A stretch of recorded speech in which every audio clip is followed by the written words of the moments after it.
Comme les Zélotes, qui sont bien moins instruits qu'eux, ils voudraient que nous prenions les armes contre les Romains et que nous restaurions la foi et le clergé tels qu'ils étaient au temps de Salomon.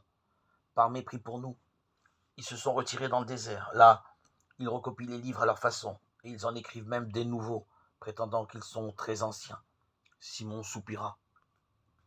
Tu le sais bien, si nous prenions les armes contre les Romains, notre peuple serait décimé. Non seulement nous ne parviendrions pas à les chasser, mais encore notre condition après cette vaine tentative serait encore pire qu'avant. Mais ce Jésus, il me semble pas prêcher la guerre contre les Romains. Non, il a d'ailleurs quitté les Esséniens il y a longtemps.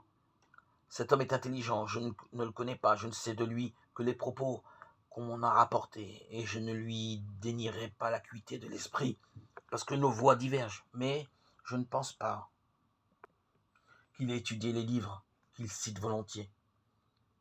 C'est ainsi qu'il se définit comme le Fils de l'homme. Mais s'il avait seulement lu les psaumes, dit Simon, en levant les sourcils, il n'aurait pu manquer de relever le passage du psaume 146 qui dit ceci. Ne mettez pas votre confiance dans les princes ni dans le Fils de l'homme, dans lesquels vous ne trouverez pas de secours. S'il avait lu les premiers versets de l'hymne à la toute-puissance de Dieu dans le livre de Job, poursuivit Simon d'une voix plaintive, comment ne se souviendrait-il pas de ces deux versets? Combien moindre est l'homme cette vermine, et le Fils de l'homme ce vermisseau. Aller se désigner comme le Fils de l'homme après cela, c'est se désigner au mépris. Je sais que des gens simples l'appellent Rabbi, mais nul maître ne se souvient de l'avoir jamais eu comme élève. On nous accuse, certes, nous les docteurs, d'avoir l'esprit étroit, et peut-être en effet certains d'entre nous l'ont-ils. Mais qui est parfait? En tout cas, nous ne pouvons pas prendre au sérieux un homme qui nous insulte, et qui ne connaît même pas les livres qu'il cite. Saül médita sur les moyens d'utiliser ces informations, puis il demanda, a-t-il quitté les Esséniens de son plein gré, ou bien l'ont-ils chassé? Je l'ignore.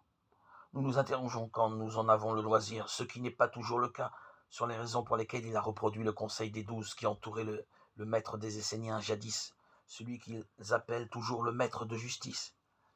Il s'entourait en effet avant sa condamnation de 12 disciples, qui n'étaient pas toujours 12, si nos informations sont correctes, mais 14 et même 15. S'il les a quittés de son plein gré, peut-être aura-t-il compris une contradiction des gens de Qumran. D'une part, ils se préparent à la lutte armée, car ils sont armés, et de l'autre, ils n'attendent plus rien du ciel qu'un cataclysme universel, prélude à la fin des temps et de l'avènement du Messie. Jésus a donc, me semble-t-il, forgé sa propre doctrine à partir des enseignements esséniens.